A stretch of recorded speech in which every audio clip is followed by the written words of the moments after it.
In a televised Capitol showdown, Jasmine Crockett goes head-to-head with Sam Altman after uncovering his secret AI that labeled 6.2 million Americans as political threats.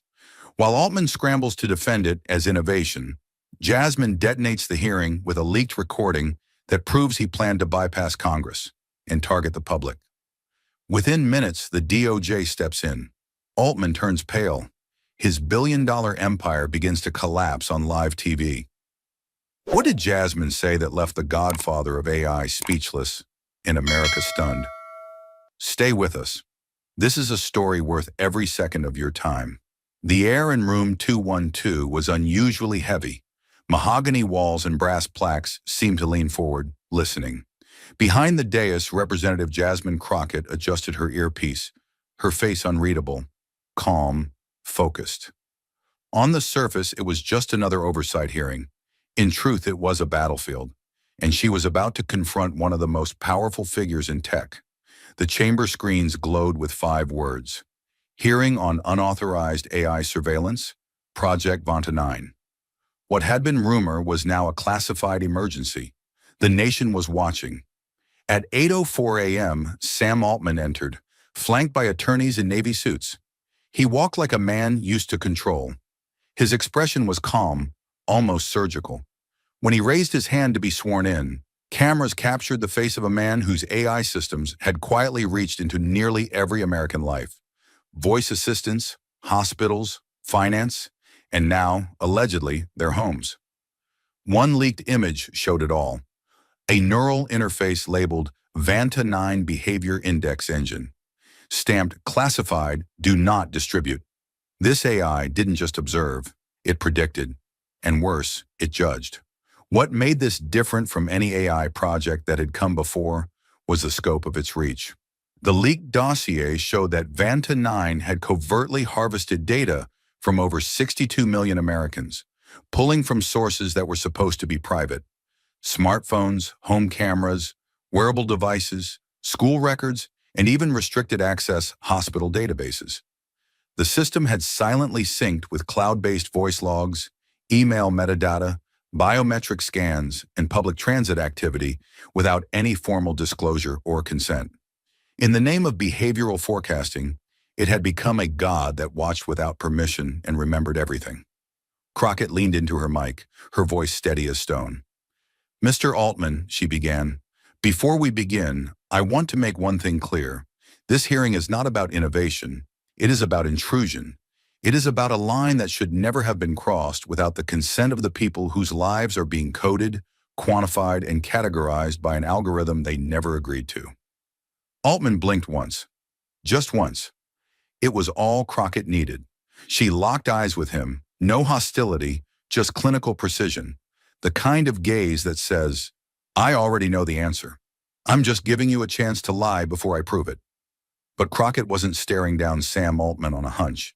She already knew what was buried inside the machine, because someone inside had finally broken the silence. It didn't come from an intelligence agency. It didn't come from a watchdog group. It came from a cardboard envelope. No name, no stamp, no return address.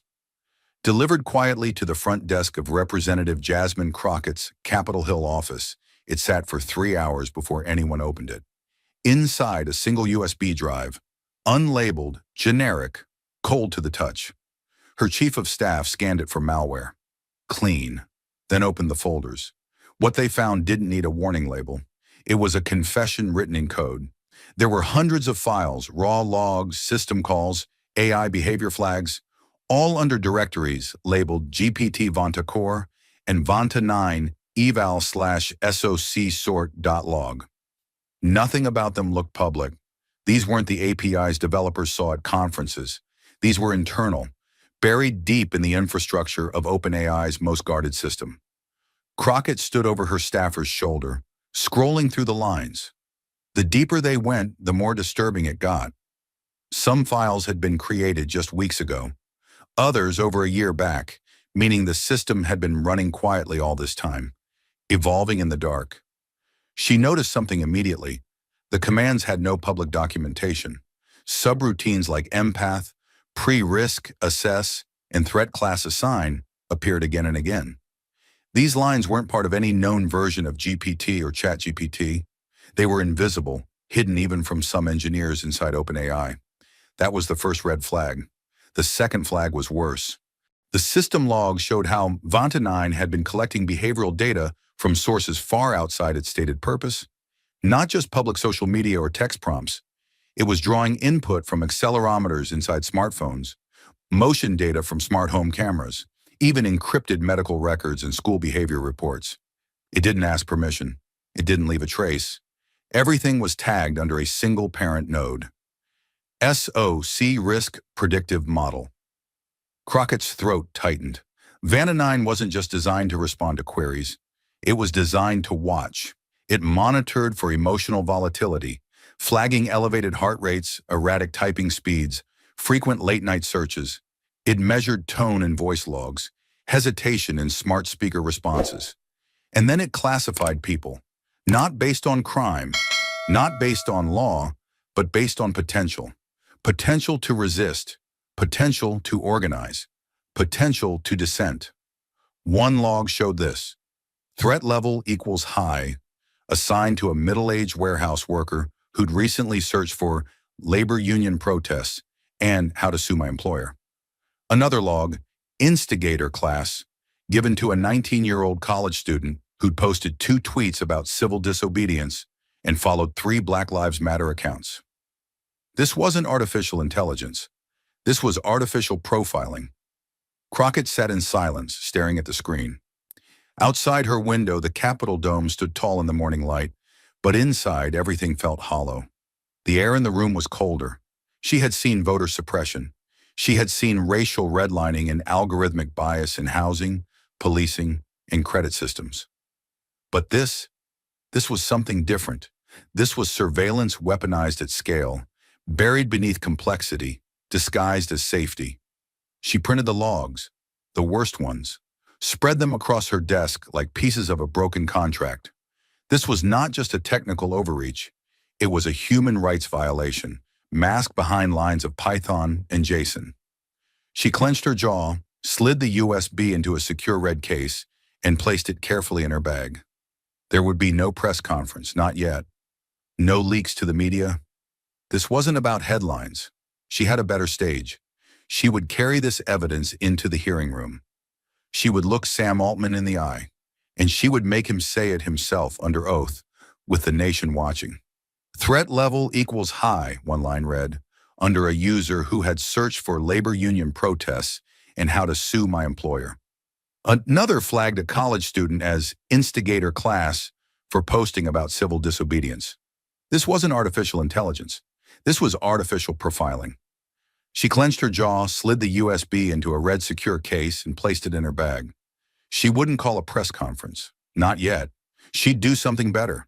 She would make Altman say it himself in front of Congress, under oath, with every American watching. The evidence was ready, the fire was lit, and Jasmine Crockett had just become the fuse. She had the evidence. She had the names. Now, under the blinding lights of room 212, it was time to confront the man who built the machine and ask the one question no one else had dared to say out loud. Representative Jasmine Crockett leaned forward, elbows resting firmly on the polished oak of the congressional dais. The seal of the United States Congress gleamed beneath her hands, but it was the silence in the room that carried the real weight. All eyes, those in the chamber, those watching on CS-PAN, those live streaming across social media, were fixed on her. Sam Altman sat across the room, hands folded on the table, expression unreadable, framed by stacks of prepared statements and legal counsel on either side. But Crockett wasn't interested in pre-approved language. She wasn't here to debate policy. She was here to detonate a truth.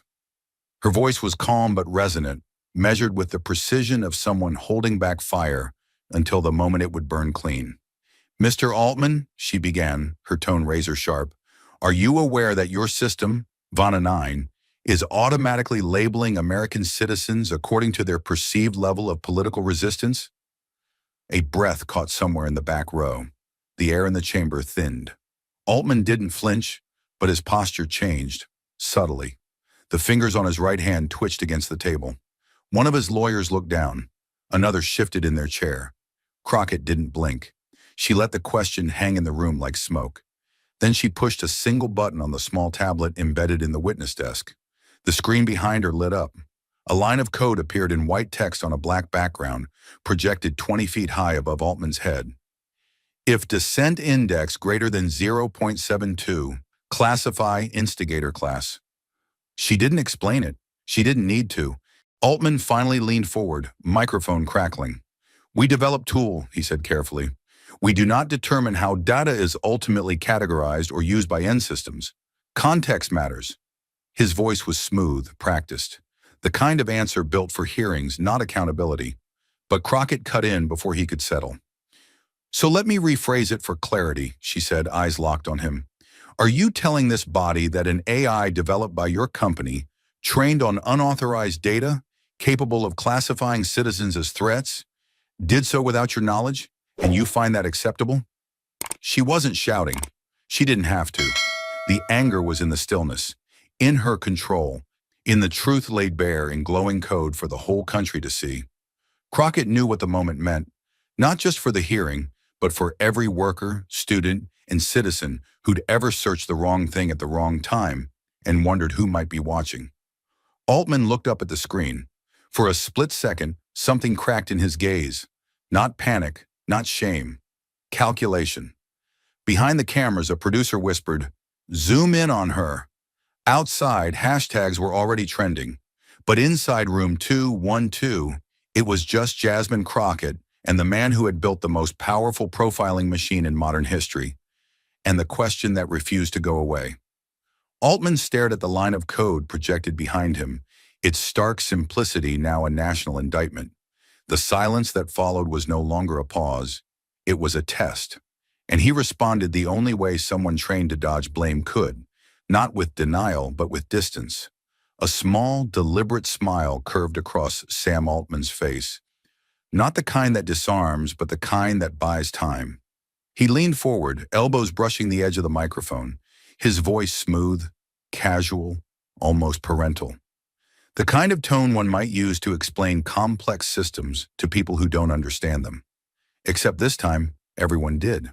The chamber was full of analysts, lawmakers, survivors, and the country was watching. "We build the infrastructure," he said. "We create the models. But how they're implemented, how data is interpreted or acted upon, is determined by others. We don't control the deployment layer. We just develop the technology." The words were delivered with precision, but their meaning was hollow. It was the kind of statement written by lawyers, edited by PR strategists, and rehearsed in mock hearings. A statement designed to protect the man, not the people his system had touched. Crockett sat still, not blinking, not reacting. But something changed in the air. The tone had shifted, from argument to evasion. Altman wasn't taking responsibility. He was stepping behind the curtain, pointing fingers from the shadows of his own empire. To the untrained eye, it might have sounded reasonable. After all, OpenAI didn't arrest people or deny loans. But Crockett saw through it. She had read the logs. She had traced the data flow. The system was built with intention. Its purpose was to analyze behavior and assign labels. Instigator class, threat level, high, public disruptor, and then pass those judgments down the line to institutions that acted without question. That wasn't a bug.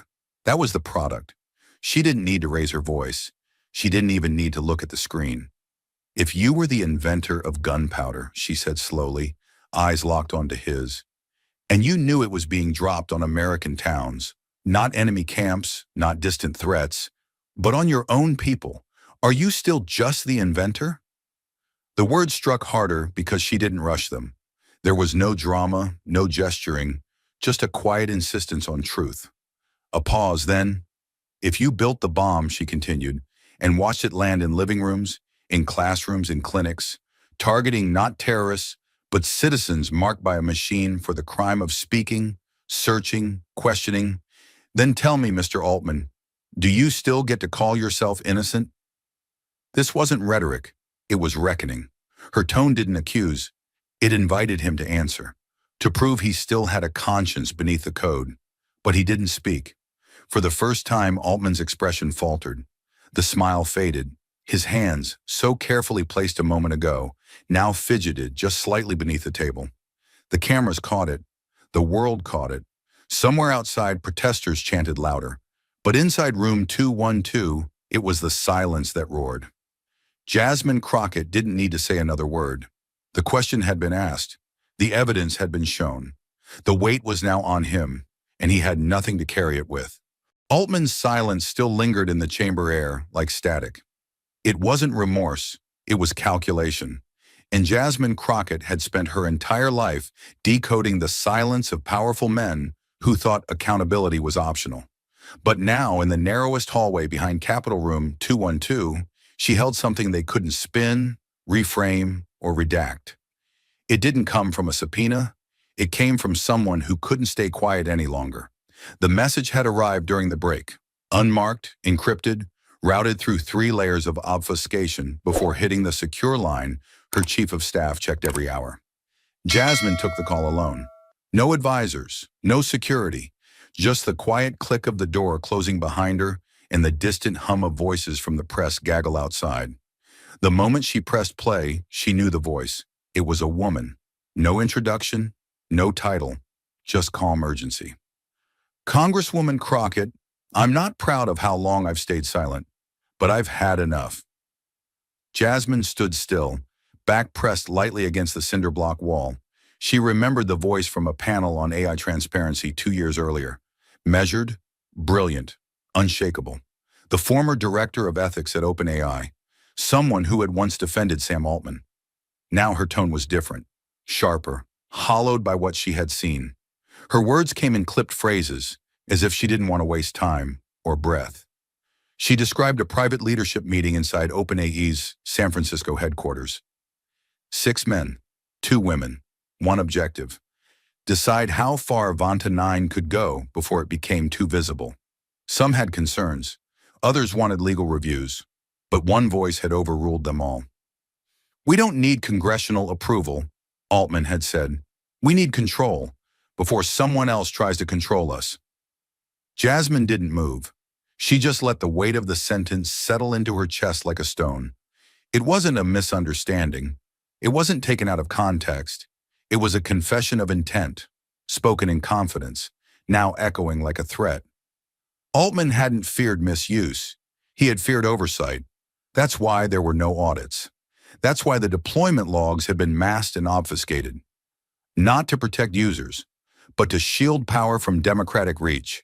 This wasn't ambition. It was strategy, the kind that treats civil liberties like latency problems to solve. She glanced down at the phone. Her fingers felt colder now. She had seen abuses of power before. Policing algorithms, redlining in mortgage approvals, school zoning bias baked into state databases. But this was different. This was not a system gone rogue. It was a man making a choice to prioritize domination over disclosure, speed over scrutiny, secrecy over consent. She replayed the quote twice. We don't need congressional approval. We need control before someone else tries to control us. Then she lifted her phone and called her chief counsel.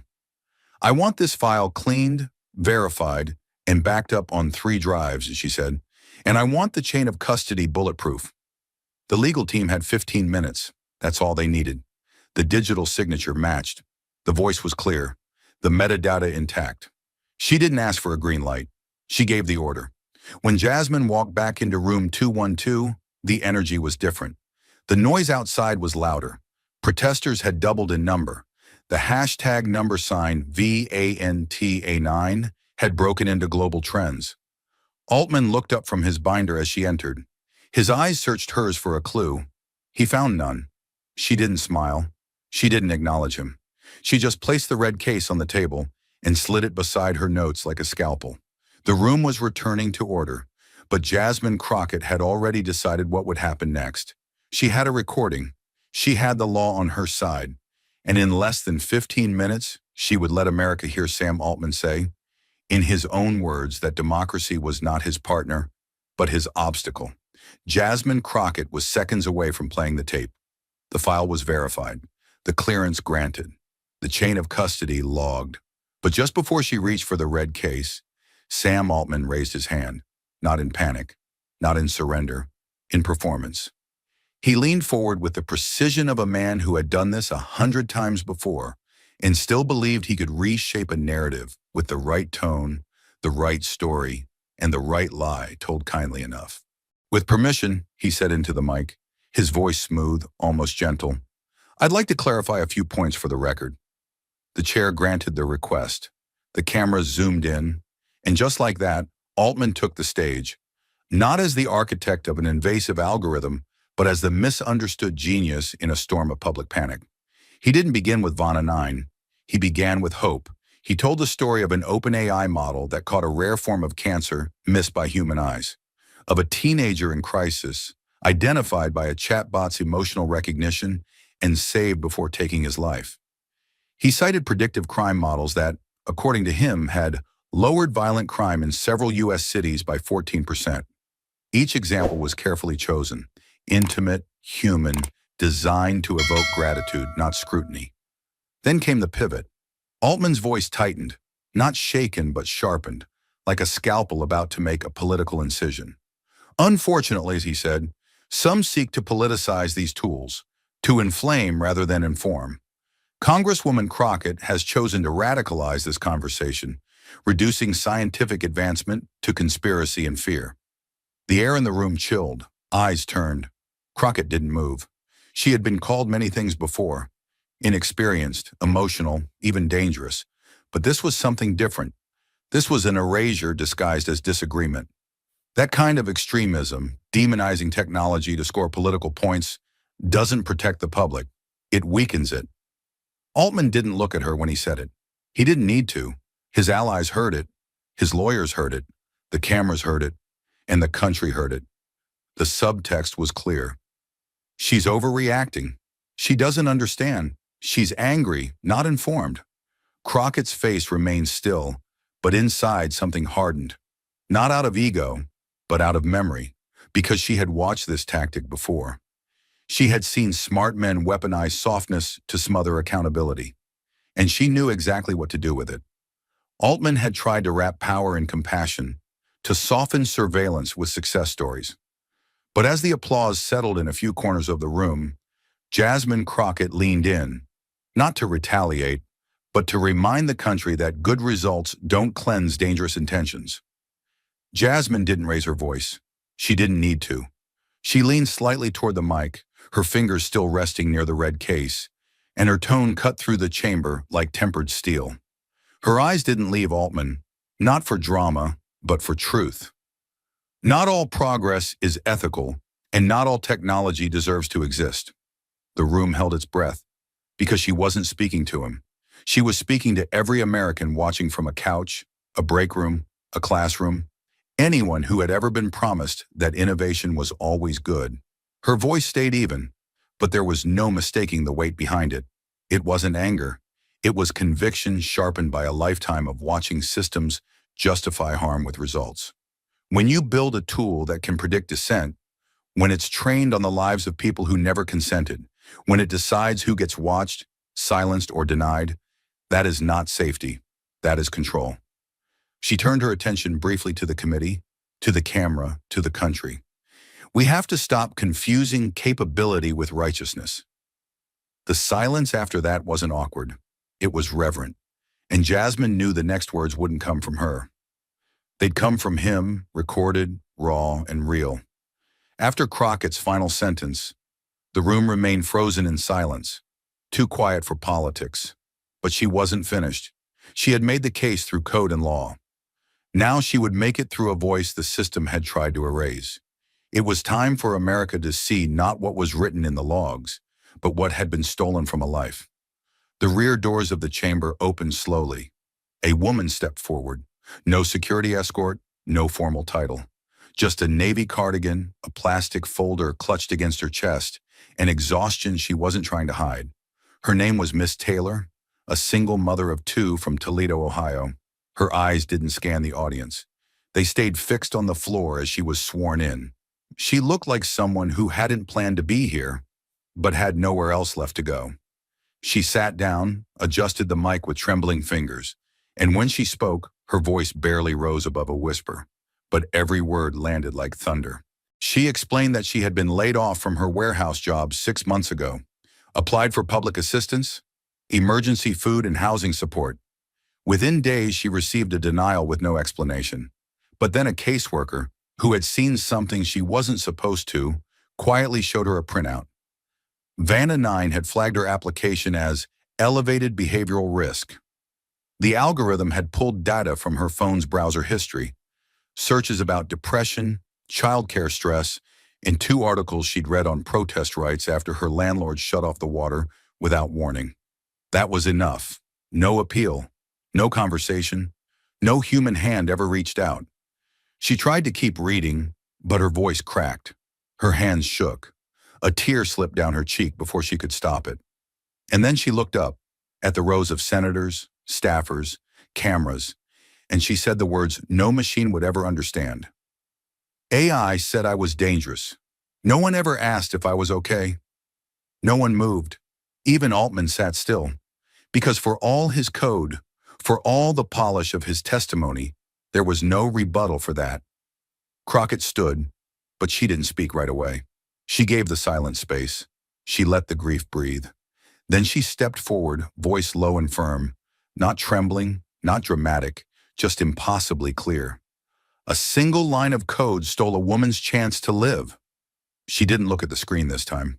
She looked at Altman. Not to accuse, but to confront. Not to wound, but to force recognition. She wasn't holding evidence anymore. She was holding consequence, and the weight of it was finally in the room. The testimony of Miss Taylor had left the room still and aching. No rebuttal could follow it. No statistic could outbalance it. But Jasmine Crockett wasn't finished, because exposing pain wasn't enough, not when the man responsible still sat stone-faced at the witness table, untouched by anything but optics. She inhaled slowly. Her voice didn't rise. It didn't need to. And if anyone here still believes this was just a system glitch, I have a recording I'd like to submit to the room. She turned slightly toward the chairman, who nodded. No one else spoke. She reached beneath her binder, pressed a small button on the control panel, and leaned back. The screens behind her flickered, first black, then waveform static, then a voice. Crisp, unfiltered, inescapable. We don't need congressional approval. When they find out, it'll already be too late. The voice of Sam Altman. Calm, calculated, real. A second voice followed, nervous, uncertain. A question quietly spoken but now broadcast to the world. What if the system misclassifies someone? The reply came instantly, flat, cold, final. We'll call that collateral deviation. No system is perfect. That was it. No more needed. The chamber didn't explode. It contracted. Not with noise, but with gravity. Staffers stiffened. Lawmakers blinked and turned toward Altman, as if seeing him for the first time. No one moved. No one whispered. Because no spin could make this go away. It wasn't conjecture, wasn't a leak, wasn't political theater. It was his voice, confessing to everything. That oversight wasn't sought, harm wasn't accidental, and people like Miss Taylor were not anomalies. They were accepted losses. Altman didn't speak. He didn't flinch. His fingertips stayed clasped, but his shoulders had tensed. His jaw had locked. Around him, his attorneys began to shuffle papers, pointlessly, instinctively, like men who had just realized they had nothing left to defend with. Crockett waited. She didn't speak immediately. She let the recording settle like ash after a fire. Then she raised her eyes. That is not my voice. That is not my opinion. That is his. There was no anger in her tone, no triumph, only clarity, delivered with a steadiness that made it all land harder. She didn't need to explain it. Everyone had heard it. They had heard how power spoke when it thought no one else was listening. What was once a hearing had become something else entirely. Not a debate, not a policy review, a reckoning. The last line of the recording still rang through the chamber like a quiet explosion. Altman's voice had stripped away months of denial in under 30 seconds. The audience hadn't gasped, but they had changed. Posture, eyes, silence. The kind of silence that only comes when people realize they were complicit by looking away. But outside room 212, something even bigger was beginning, and it didn't need a microphone to be heard. The alert hit Crockett's phone first, screen flashing, vibration humming beneath her palm, then a second, then five. Her staffers, seated behind her, glanced down in near unison. One of them muttered, "Oh my God!" Jasmine picked up the device and saw it. A GitHub link, timestamped just minutes ago, shared by an anonymous OpenAI engineer under the handle, Truth in the Source. The title of the repo read, /Vanta9, core/archive/full build/. But it was the message that followed that sent the internet into combustion. If Congress won't see it, the people will. Within 60 seconds, the post had gone viral. Within 10 minutes, it had been cloned to over 100 mirror sites and dissected by security researchers, AI developers, and digital rights advocates around the world. Each one confirmed the same horrifying truth. The code matched Jasmine Crockett's internal files, line for line, class for class, risk score for risk score. There was no rogue deployment, no beta fork. Vanta 9 had been intentional, centralized, and live. By the time the hearing resumed, our Vanta leaks was trending in 32 countries. So was Code of Oppression, and Sam Altman knew. The live stream chat on every major news network was flooded with screenshots of the flagged identifiers. Instigator class, emotional volatility threshold, protest likelihood indexing, each more damning than the last. Gen Z coders were screen recording breakdowns. Civil liberties attorneys were drafting lawsuits on livestream. The machine had been exposed, not by regulation, not by Congress, but by the conscience of one anonymous insider who had finally said, enough. And Jasmine Crockett knew exactly what that moment required. She didn't look at Altman. She didn't raise her voice. She simply stood up, phone still in hand, and turned toward the crowd. Not just the one in the room, but the one behind every lens watching from home, classrooms, break rooms, and city sidewalks where truth was too often filtered through talking points. She lifted her phone slowly, holding it above shoulder height, screen glowing with the open source repository. Code doesn't lie, but we do. We lie when we say we didn't see it. We lie when we pretend complexity absolves harm. We lie when we let convenience silence responsibility. Then she lowered the phone, and this time her voice didn't waver. The source code doesn't lie, but we've learned how to be silent, professionally, politically, and publicly. Source code doesn't lie, but we've learned how to stay silent, and I choose not to. The words didn't echo. They struck. Crockett's eyes swept the room, not accusing, but unrelenting. Not just at the tech executives or Senate aides squirming in their seats, but at her colleagues. At the men who had told her she was too reactive. At the consultants who whispered she was making enemies. At the media figures who called her a headline chaser. All of them were now quiet, and all of them were looking at a woman who hadn't blinked once since this began. Altman, still seated, stared down at his hands. His counsel leaned in, whispering, but he didn't move. He wasn't thinking about the next sentence. He was calculating the fallout, stockholder reaction, PR damage, legal exposure. But Jasmine wasn't concerned with spin. She was concerned with precedent, with the quiet rule that said if a system is complicated enough, it can't be evil. That if a man uses polite words, he can't be dangerous. But now the room knew better. Now they had seen the woman who was denied food because of an algorithm, heard the man who built that algorithm justify it, and watched as the code itself confirmed every word she had said. There was no more speculation, no more narrative to bend. There was only this. The most powerful AI system in the country had been used to profile and punish the people it was supposed to protect, and no one stopped it. Until now. Crockett stepped back behind the microphone, but this time, she didn't speak. She placed the phone on the desk. The screens remained lit with cascading code. The damage wasn't theoretical anymore. It had names. It had audio. Now it had a source, and somewhere in a crowded alley, a man or woman with a conscience had risked everything to expose the machine from the inside. They hadn't waited for permission. Neither had Jasmine. And now neither could the country. The code had spoken. The recording had echoed. But as Jasmine Crockett stood before the committee once more, she knew that some truths didn't hit home through words alone. Some required the image, undeniable, color-coded and deliberate, that power never expected to be seen in public. She tapped the tablet embedded in the center console, and the screens behind her shifted. Gone were the text logs. Gone were the voices. What replaced them was something colder, a map. At first glance, it looked like a typical heat grid, satellite view, city outlines, population overlays. But then the room started to notice the red, deep red, sharp clusters of it, blotches that bled across neighborhoods like brush fire. In the upper right corner, a quiet label sat in grayscale, typed in the same utilitarian font OpenAI used for all its internal systems. PRZ, Political Risk Zones.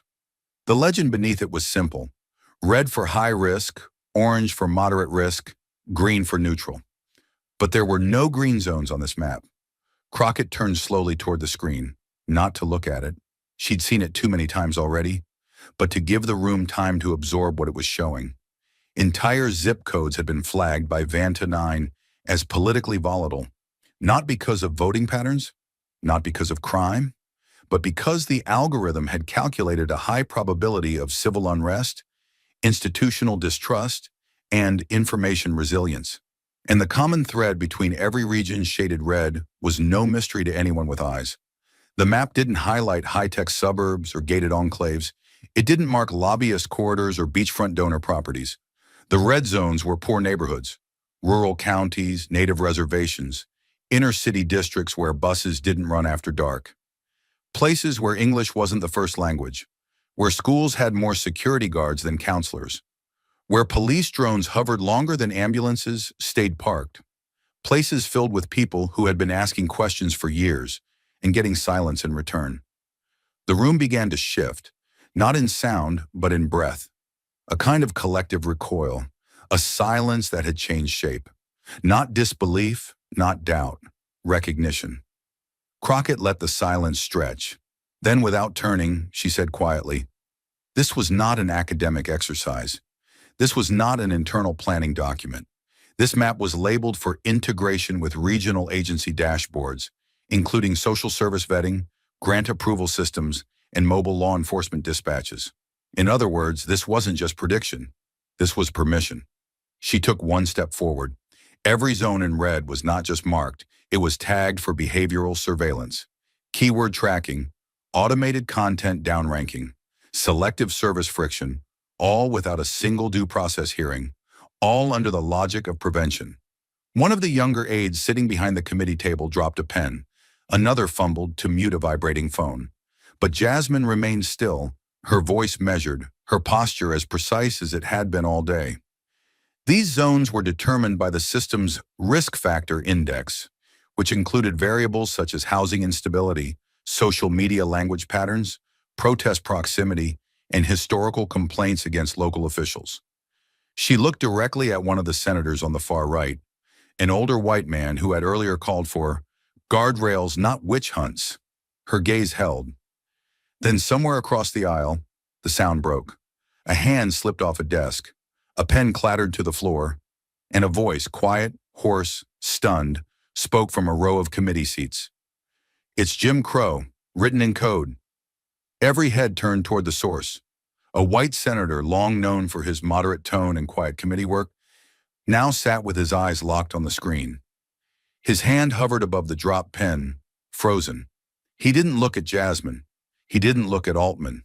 He just stared at the map, the red bleeding across states he had represented for decades. "It's rebuilding the same thing," he whispered. "Only this time, it doesn't use laws. It uses variables." No one replied. They didn't have to, because that was the moment everyone in the room knew. The system wasn't broken. It was functioning exactly as designed. Crockett turned back to the audience, the screen still glowing red behind her. "This didn't start with AI," she said.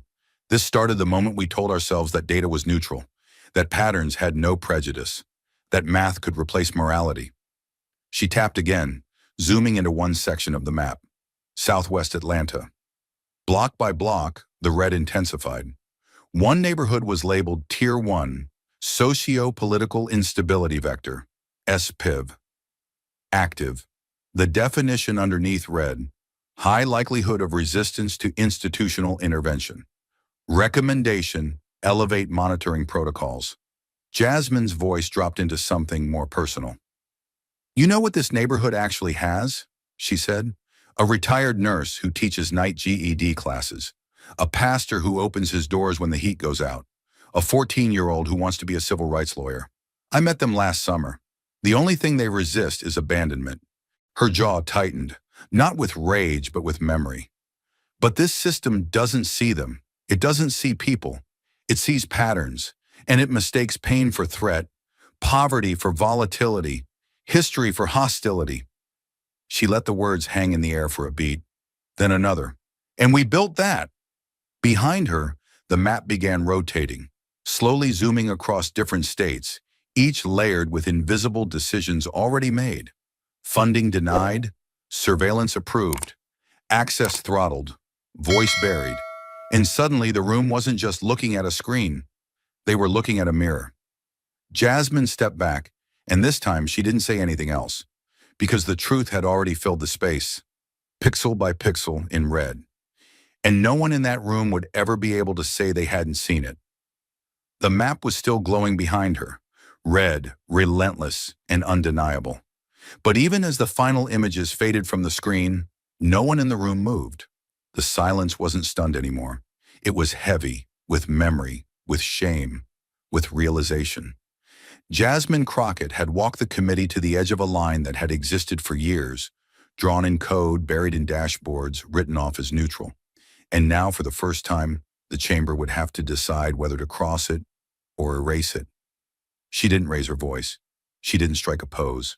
She simply stepped back to the microphone, flipped open a manila folder marked Citizen Cognition Protection Act, Draft Resolution 49B, and read the title aloud. Today I propose the Citizen Cognition Protection Act, a federal statute that prohibits artificial intelligence systems from labeling political, social, or behavioral traits of U.S. citizens to justify public policy decisions or surveillance. No one interrupted, not even the usual voices of procedural caution. Jasmine continued, "This is not a ban on AI. This is a ban on using AI to substitute fear for evidence. It bans any system, public or private, that flags human beings for punishment or exclusion based on predicted dissent, socioeconomic behavior, or ideological patterning." She took a breath.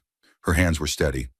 The bill mandates full transparency on government contracts with any platform that uses cognitive inference models on citizens. It creates legal redress for those flagged by such systems. And it reaffirms something this country should never have compromised, that no one can be punished for what a machine thinks they might do. She paused, letting the sentence breathe. The Speaker of the Chamber leaned forward. "Representative Crockett, is your motion prepared for floor vote?" She nodded. "It is." The Speaker turned to the chamber. "Motion to advance Resolution 49B to full roll call vote. Any objections?" The room stayed silent. "Roll call begins now." The clerk stood, clipboard in hand, and began reading names in alphabetical order. Each senator, each representative, called upon to speak aloud a single syllable that would either uphold the Constitution or continue pretending algorithms couldn't rewrite it. The first few were expected. "Aye. Aye. Aye." But then came one of the quiet centrists, an undecided, a deal maker. He cleared his throat.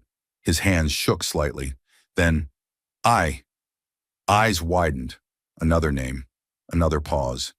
Then a second unexpected voice. "Aye." The rhythm began to build. A pattern took hold. Some eyes darted to Altman, still seated at the witness table, face like stone. His lawyers had stopped whispering. There was nothing left to spin, nothing left to argue. Because the code was real. The voices were real. The zones were real. And so was the cost. By the midpoint of the roll call, it was clear something irreversible had happened.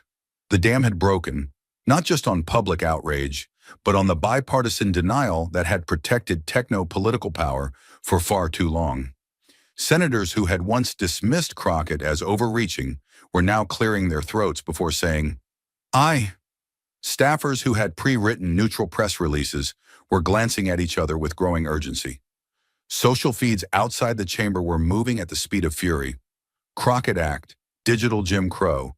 Let humans decide. The speaker tapped a small screen in front of him. Tally locked. Final count. 87 in favor. 13 against. A pause. Motion passes. The Citizen Cognition Protection Act is hereby adopted by committee vote. The words landed like a gavel, without noise but with finality. The room didn't erupt. It exhaled. Some clapped. A few wiped tears. Others simply sat still, as if trying to understand what had just shifted inside them. Jasmine remained at her desk, head lowered for a moment, not in exhaustion, but reverence. Because this wasn't a victory parade. This was a breach in the wall. This was the first time in 2 decades that a bill explicitly limited AI's power over the lives of American citizens. Not with white papers, not with guardrails, with law.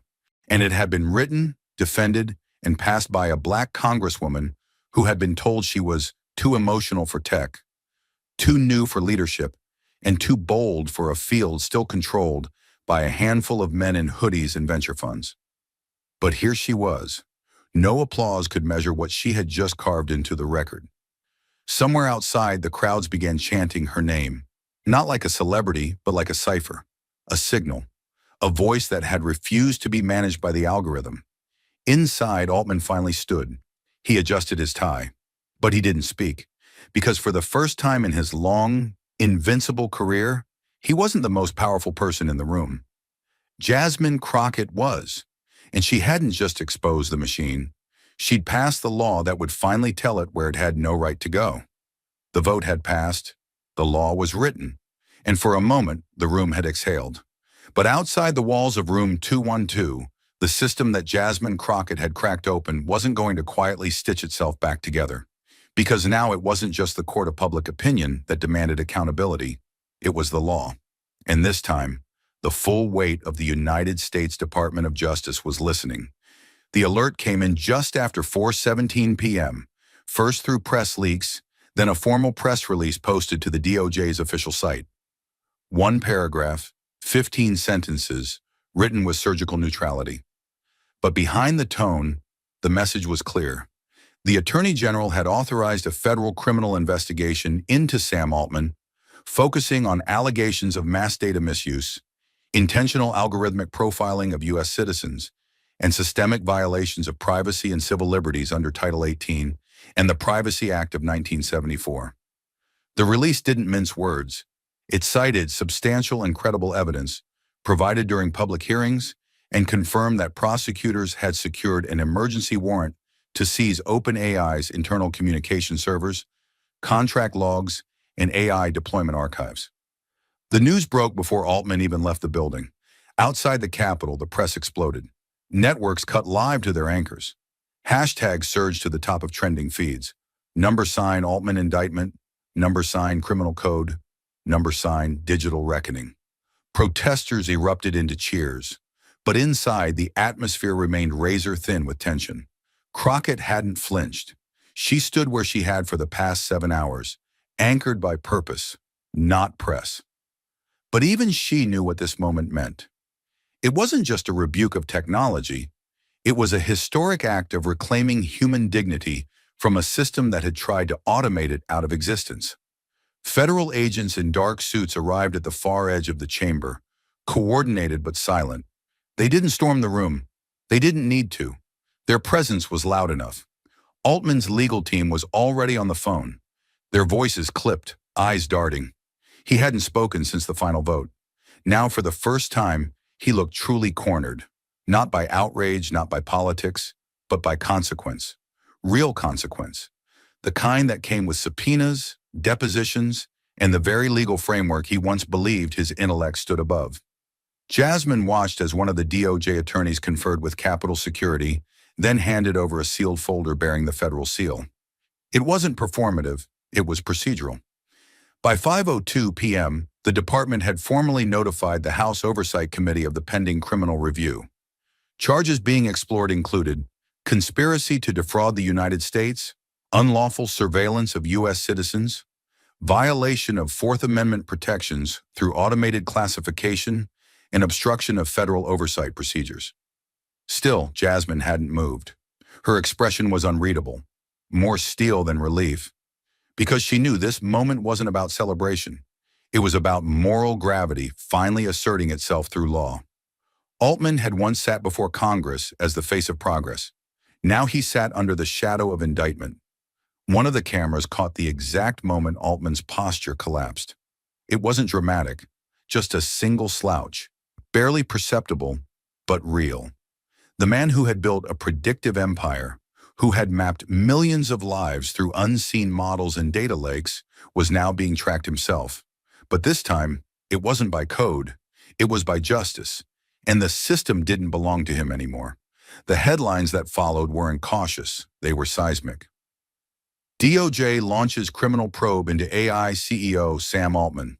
Predictive surveillance now a federal crime scene. Congresswoman Crockett's hearing sparks federal action. Legal analysts speculated this was the first major AI-related criminal investigation in U.S. history. Advocacy groups issued statements. Civil rights lawyers cheered. And for the first time in years, a congressional hearing had actually changed the course of history. Not in theory, but in custody logs, server locks, and federal courtrooms. Yet in all of it, Crockett never raised her voice. She never said, "I told you so." She simply packed her binder, closed the red case, and whispered to a nearby staffer, "Get the transcript to our team. We're not done." Because to her, this wasn't the end. It was just the point where truth had finally become undeniable under oath. Where the question wasn't whether a machine had gone too far, but how many people had let it. And now someone was finally going to answer for that, in the only language power truly understands: legal consequence. As Altman was quietly escorted from the chamber under federal watch, Jasmine turned to face the cameras one last time. She didn't smile. She didn't grandstand. But her eyes met the lens unwavering. And in that look was everything America had needed to hear all day, but didn't need her to say aloud.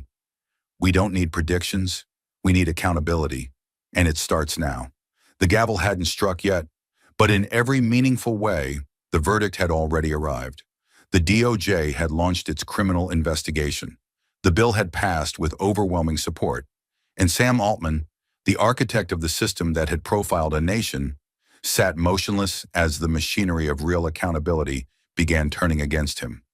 Still, the room waited. Because there was one voice left to speak, and everyone knew it. Jasmine Crockett rose slowly from her chair.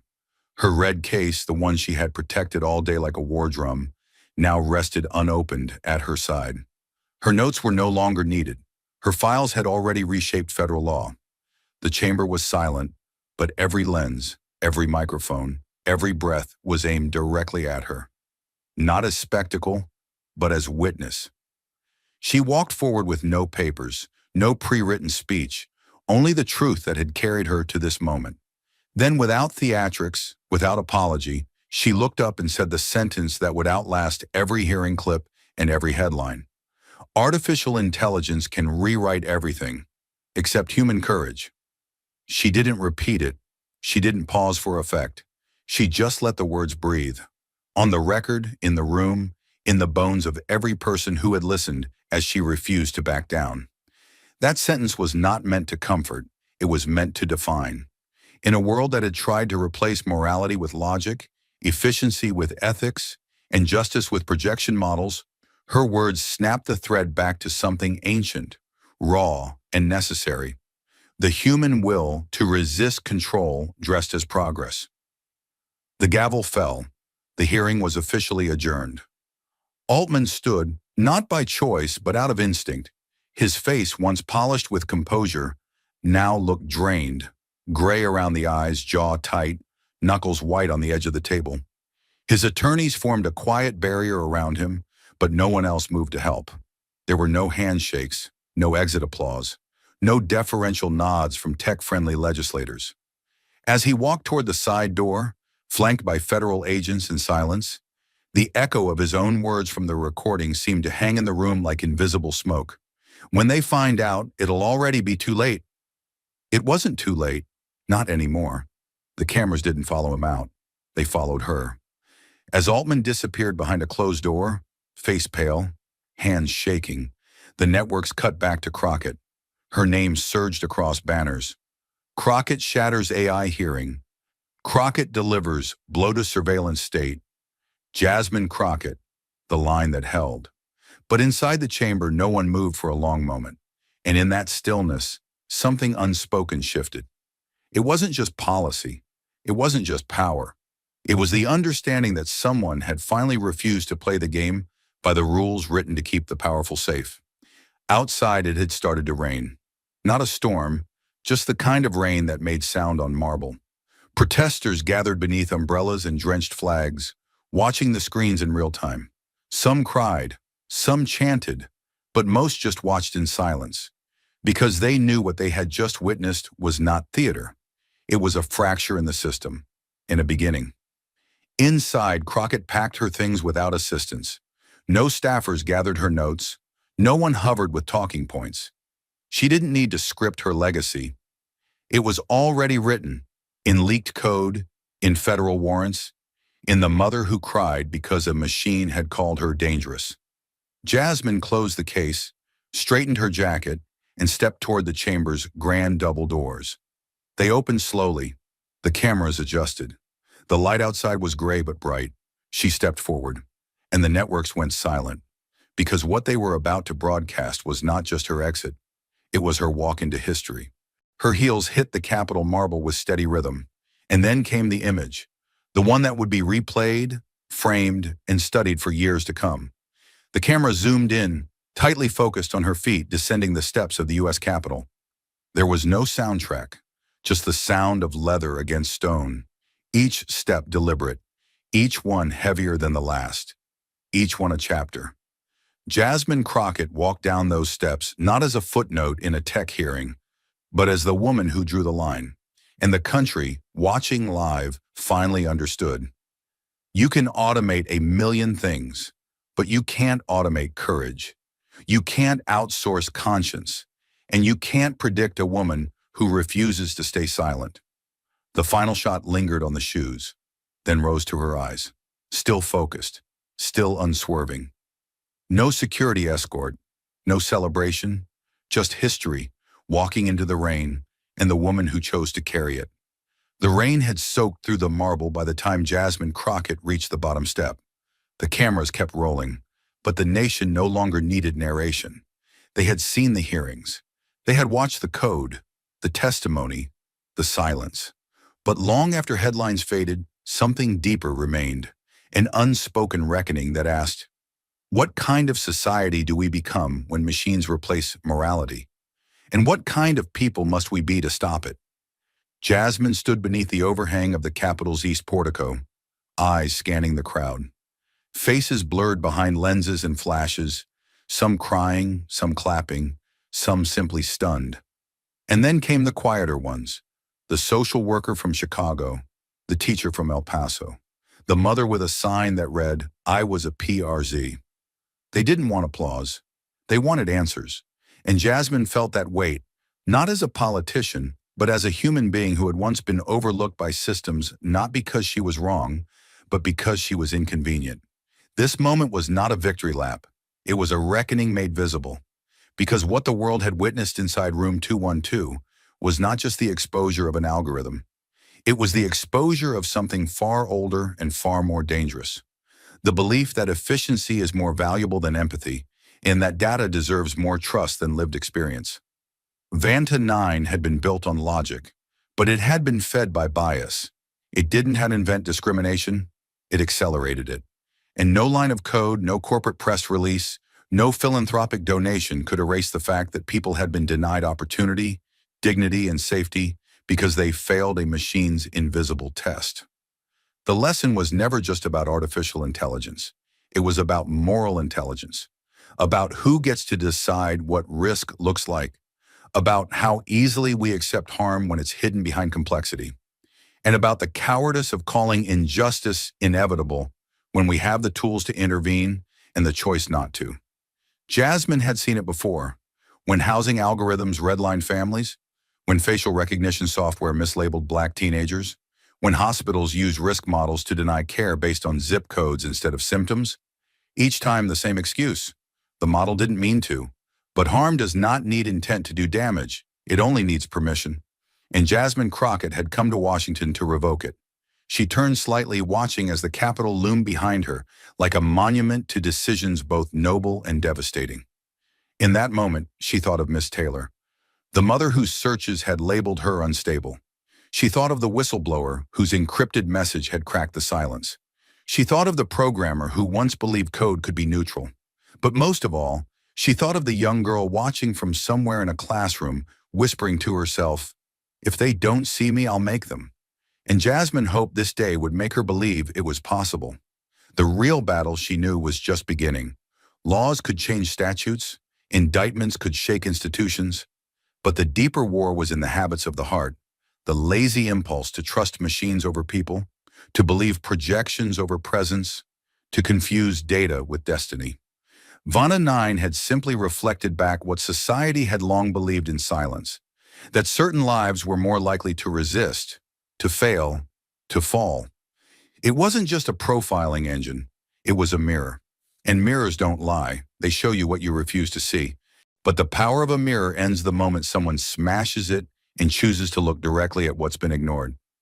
Jasmine didn't come to smash the system, she came to force it to look, and to ask whether in the end, we want to be a nation that predicts fear or a nation that listens first. The difference wasn't technological, it was moral. And morality could not be outsourced, not to code, not to convenience, and certainly not to men who mistake control for wisdom. The greatest illusion of modern progress, she thought, was that justice could be automated, that by removing human discretion, we could remove human bias. But the truth is, discretion was never the problem. Cowardice was. Discomfort was. The unwillingness to ask whose comfort was preserved when others were sacrificed. And the hope, the fragile, flickering hope, was that the country had just taken its first step in choosing discomfort in service of something better. A democracy that does not fear its people, even when they question it. Jasmine looked up as a drop of water slid down her brow. Not rain. A tear she hadn't realized was waiting. She wiped it quickly, not out of shame, but to protect the clarity of her vision. Courage, after all, didn't always roar. Sometimes it walked alone into a room full of power, held up a flash drive, and refused to sit down. As the crowd parted, a reporter shouted a question, something about next steps, 2026, leadership. But she didn't answer. Not yet. Not today. Because some moments are not about next, they are about now. And now belong to everyone who had ever been misjudged by a system that never saw them. Now belong to the voices that had never made it into data sets, but had carried entire communities. Now belong to the idea that no machine, no matter how advanced, could ever fully comprehend what it means to be human. And perhaps in the end, that was the lesson. We build machines to process, but it is people who must decide what is worth remembering, what is worth protecting, what is worth standing up for, even when standing means standing alone. But if courage couldn't be automated, then neither could justice. And that, Jasmine Crockett knew, was where her work ended, and ours had to begin. This story will not be remembered because Congress voted. It will be remembered because someone acted. A whistleblower chose to leak the code. A mother chose to testify. A woman chose to speak when silence would have been safer. But now it's your turn. Because what happened in room 212 was not just a hearing, it was a warning. The lines of code that labeled people dangerous are still out there. The systems that reduce lives to probabilities are still being deployed. They don't wait for elections. They don't pause when the headlines fade. And the only thing more dangerous than an AI that can judge your intent is a society that lets it. So wherever you are, whether you write laws, teach students, raise children, or rebuild communities, know this: the fight didn't end when the gavel fell. It begins every time we choose not to look away. Every time we ask, what are they training these machines to believe? And who gets to decide what makes us human? The law was passed, yes, but the culture that built the code will fight to survive it. That's why the next chapter belongs to you. Stand up, speak out, audit everything, protect those most vulnerable to being mislabeled, and never ever let someone tell you that a machine knows you better than you know yourself. Because history isn't written by algorithms. It's written by the people brave enough to say, you don't get to sort us, you don't get to silence us, and you damn sure don't get to define us. Not now, not ever. Thank you for watching until this moment and for standing with us on this journey for justice. Your support means everything. Like, subscribe, and turn on notifications so you never miss what's next. And we'd love to hear your thoughts. Leave a comment below and let us know what moved you most in this story. Together, our voices make a difference.